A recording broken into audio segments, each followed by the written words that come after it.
les choses bougent un peu beaucoup et même passionnément en politique, que ce soit municipal, provincial ou fédéral.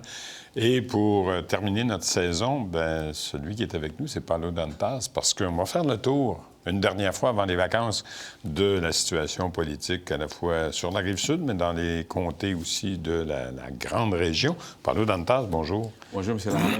Lamartin. Commençons par le municipal, parce que ce matin, on est jeudi, le 18 juin, ce matin, une petite bombe politique a explosé dans le monde municipal de Longueuil parce qu'on apprend que Jonathan Tabarrok, qui est là depuis 8-9 ans, je crois, Jonathan Tabarrok, qui est le vice-président du comité exécutif de la Ville de Longueuil, conseiller municipal, un pouvoir assez grand pour lui, il a décidé qu'il quittait ses fonctions à Longueuil pour devenir directeur général de la ville de Saint-Lambert, la plus petite ville de l'agglomération. Est-ce que vous comprenez quelque chose, mon cher ami? C'est ça que c'est intéressant parce que nous sommes à l'époque où plusieurs politiciens font des annonces. Soit ils se retirent de la vie politique, soit ils vont essayer d'autres paliers. Mais lui, c'est quand même les bras droits de Mme Absolument. C'est lui qui était tout le temps perçu par plusieurs comme son peut-être prédécesseur, puis son successeur. Oui, effectivement. Il y avait beaucoup de responsabilités aussi dans la ville. Donc, ce matin, je ne sais pas comment que la mairesse a annoncé que c'est son ami, qu'elle comprend bien les choses, mais ça a pris tout le monde par surprise parce que c'est comme, tu avais beaucoup de responsabilités, tu avais beaucoup d'ascendance aussi. On se rappelle aussi qu'il avait tellement de responsabilités qu'à un moment donné, il faisait plus de salaire que la mairesse. Il était rendu à plus de 200 000. Exactement. Puis là, il revient pour être directeur général, donc... Mais probablement que côté salarial, il ne sera pas perdant. Parce que maintenant, les postes de DG dans les municipalités, là, c'est du 200 et plus. Alors, côté argent, je ne pense pas que ce soit là qu'il soit perdant, mais côté... importance, côté pouvoir aussi. La ville de Longueuil, quand même, c'est la 5e ville en importance au Québec. Il était vice-président du comité exécutif, plein de fonctions, plein de responsabilités. Il s'en allait DG dans la ville de Saint-Lambert. Puis là, Saint-Lambert, Paulo, c'est une ville où il y a toujours des problèmes. Saint-Lambert, c'est une ville très spéciale. Ah, mon Dieu! Puis ça va déclencher, en plus, une élection partielle, parce qu'il va falloir lui remplacer. Oui, peut-être une deuxième élection partielle. Exactement. Parce qu'il faut aussi rappeler qu'Afine Nwalaïka a quitté ses fonctions, elle aussi, de présidente de l'arrondissement de Saint-Hubert. Elle siège comme indépendante parce qu'elle va être candidate pour le Parti libéral du Québec dans Vachon. Exactement. Alors, ça bouge, mais ça surprend. Un autre élément que je voulais aborder avec toi, Varenne, le maire d'Anfous, à qui on a prêté beaucoup de mauvaises intentions puis des allégations de conflits d'intérêts. Finalement, c'est en train de mourir au feuilleton, cette histoire-là. La Commission municipale du Québec n'a jamais rendu une décision.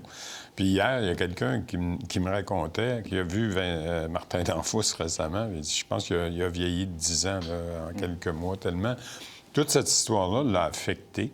Et c'est certain que c'est pas drôle, mais encore une fois, on a sali, jusqu'à nouvel ordre, on a sali une réputation, entre autres par ses adversaires politiques. Pour qui, pourquoi, là, ça débouche sur rien. C'est ça que c'est intéressant dans la vie politique, comme vous avez mentionné, qu'il a vieilli beaucoup. Puis on se rappelle tous, l'image que j'ai en tête, c'est vraiment Barack Obama, quand il a commencé, puis quand il a fini, c'est là qu'il a vieilli 30 ans. C'est ça un peu la vie politique que les gens ne connaissent pas parce qu'ils vont atteindre ta vie personnelle. Puis quand des allégations sont faites, c'est sûr que après tous les jugements, parce que la présomption d'innocence, c'est une chose, mais dans les tribunaux publics, là, tu n'as pas de choix. Tu vas être jugé, tu vas être condamné. Puis quand les gens vont avoir les vrais résultats, les mal étaient déjà faits. C'est trop tard. C'est trop tard, des fois. Ouais. Je trouve, peu importe ce qui arrivera, je trouve ça dommage qu'on salisse des carrières comme ça. Exactement. Sans qu'on aille au fond des choses et sans que ce soit nécessairement validé puis vérifié. La Commission municipale du Québec a accepté, je pense, d'ouvrir une enquête ou de regarder le dossier, mais il n'y a rien de concret. Rien que ça se passe, puis c'est la personne. Cela dit, M. Dantas, il y a des élections, paraît-il, provinciales au mois d'octobre. Ça bouge, ça a bougé depuis plusieurs semaines. Ça bouge encore, ça bouge cette semaine. Il y a d'autres candidats qui vont être confirmés au cours de la prochaine semaine. On fait le tour rapidement de nos circonscriptions. Dans Verchères, d'abord, je l'ai reçu la semaine dernière, Guy Lapointe, le fils de Pointu, pour ceux qui suivent le hockey un petit peu, sera le candidat du Parti québécois, ce qui m'a fait dire que le Parti québécois a écarté la candidature de Stéphane Bergeron, l'ancien bloquiste, péquiste, qui les a tout fait, là, qui voulait revenir en politique encore. Est-ce que le Parti libéral a choisi son candidat? Encore à Verchères, mais... Pas encore. Encore à Verchères. Puis c'est intéressant comme message, parce qu'on se rappelle que la circonscription, aujourd'hui, c'est Mme Suzanne Roy de la CAQ qui va se représenter. Donc, il y a plein de messages que le PQ envoie. D'abord, Guy Lapointe, c'est un ancien de... La Sûreté du Québec. Donc, il va voir son policier, oui. Donc, eux aussi vont avoir leur policier. Eux aussi vont avoir leur policier. Puis d'autres choses aussi, c'est que ils veulent vraiment démontrer les nouvelles générations. C'est sûr qu'on a vu certaines comtés du PQ qui ont beaucoup de difficultés, les gens qui voulaient se présenter, mais les partis ont décidé autrement, parce que dans le fond, c'est les chefs qui vont décider à la fin. Donc, ici, pour la Rive-Sud, on voit que M. Paul Saint-Pierre Plamondon, il est en plein très, très clair. Il veut démontrer que le changement, il ne veut pas non plus peut-être se coller à des anciennes qui étaient là, les anciens bloquistes. Donc, les anciens bloquistes défaits. Puis pour en nommer un dans le comté voisin, bien, pas voisin, mais à Longueuil, Denis Trudel. Denis Trudel. On pensait depuis, mon Dieu, depuis un an, qu'il était pour être sur les rangs. Très actif aussi, hein? C'est ça. Il reste encore de la marge là, pour le Parti québécois, je pense, entre autres, dans Taillon. On verra s'il est dans les rangs. Du côté de Montarville, le Parti libéral a désigné Mathieu Lavoie, que j'ai reçu aussi il y a 2 semaines. La présidente de l'Assemblée nationale, Nathalie Roy, j'ai communiqué avec son bureau cette semaine parce que il y a plusieurs semaines, on m'avait indiqué que Mme Roy va décider de son avenir politique après la dernière session de l'Assemblée nationale. Là, j'ai appelé, j'ai dit, bon, la session est terminée. Que fait Mme Roy? Elle poursuit, la version, c'est qu'elle poursuit ses fonctions jusqu'à la dissolution de la Chambre, donc jusqu'au déclenchement de la campagne électorale qui va se faire au mois d'août. Exact. Mais il y a beaucoup de rumeurs qui circulent à l'effet qu'elle ne sollicitera pas un nouveau mandat. C'est ça qu'ils disent. Mais il y a aussi la Montarville, aussi, on a Mme Roy, qu'on ne sait pas, Mathieu Lavoie du parti. Il y a aussi Québec solidaire. Québec solidaire, ils ont pas mal rempli... Ils ont été les premiers. Exactement. C'est la première formation qui a rempli toutes les cases, ou presque, sur la Rive-Sud, effectivement. Ginette Langlois pour le Québec solidaire va être là. C'est très intéressant. Dans le comté voisin, Taillon. Le Parti québécois nous annonce une candidature vedette, Sandra Hernandez. Mais dans la vraie vie, il n'y a pas grand monde qui connaît Sandra Hernandez. Ça va être son défi de se faire connaître. Ça va être son défi de se faire connaître. Je ne dis pas que c'est pas une personne compétente, mais de là à dire que c'est une notoriété publique, elle a siégé, je pense, aux Nations Unies. En carrière à l'étranger, un peu, elle a été responsable aussi dans des dossiers des pays qui voulaient être des nations qui voulaient devenir des pays. Donc, les Nations Unies, elle est très, très impliquée là-dedans. Donc, ça vient aussi un peu dans les plans de Paul Saint-Pierre Plamondon. Comme ça, si jamais il va avoir son référendum, puis le Québec, il a déjà un expert du dossier. Donc, c'est quand même intéressant. Puis en sachant qu'il est Taillon, M. Carman, il ne se représente pas. C'est ça. Donc, c'est quand même un côté intéressant pour le PQ. Oui, puis il faut dire qu'au niveau de la CAQ, au moment où on se parle, il n'y a pas un nouveau candidat qui a été présenté pour les comtés.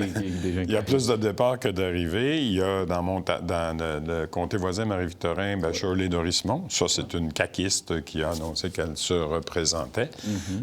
Il y a aussi d'autres candidats dans ce cas-là, mais je le répète, la CAQ n'a pas annoncé aucun nouveau candidat. Non. Puis, juste un petit commentaire sur Marie-Victorin, quand on parle de Shirley Dorismont, c'est intéressant parce qu'il y a plein de candidats aussi de la CAQ qui vont voir la difficulté parce que cette élection du mois d'octobre, ça va être complètement différent de 2022. Et comment? Les gens qui ont été élus, par leurs compétences, mais beaucoup à cause de M. Legault, vont avoir beaucoup de difficultés, entre autres, Mme Dorismont, qui a fait un peu de bacon, parce qu'elle n'a pas été nommée ministre. Elle a réfléchi à son avenir. Elle va se représenter, mais en sachant que ça va être un scénario complètement différent, donc très difficile pour les autres aussi. Complètement raison.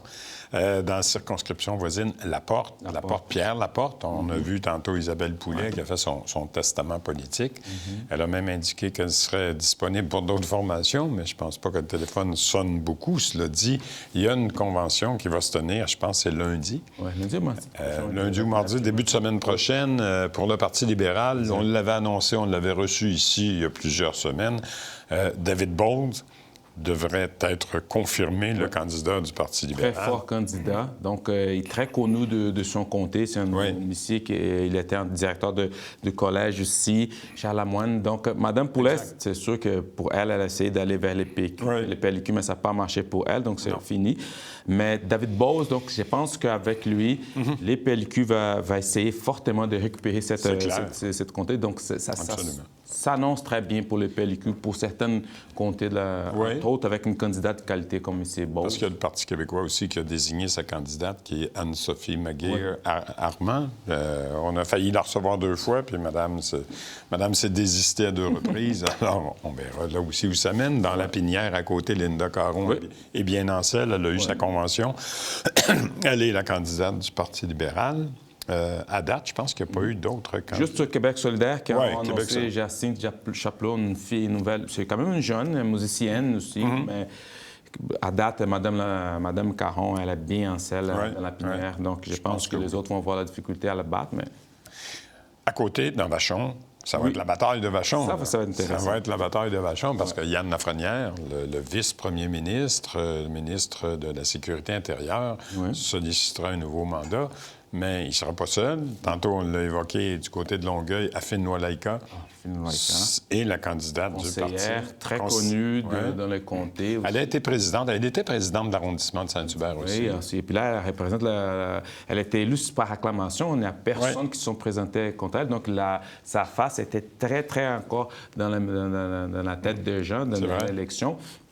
Très, très active sur les réseaux sociaux aussi, donc connue. Puis elle aussi, elle a été assiégée au comité exécutif de la ville de Longueuil pendant au moins 4 ans. Alors, une belle bataille, Vachon, qui vient de rajouter aussi, les PQ aussi, vient de rajouter son candidat, Stéphane Foguin.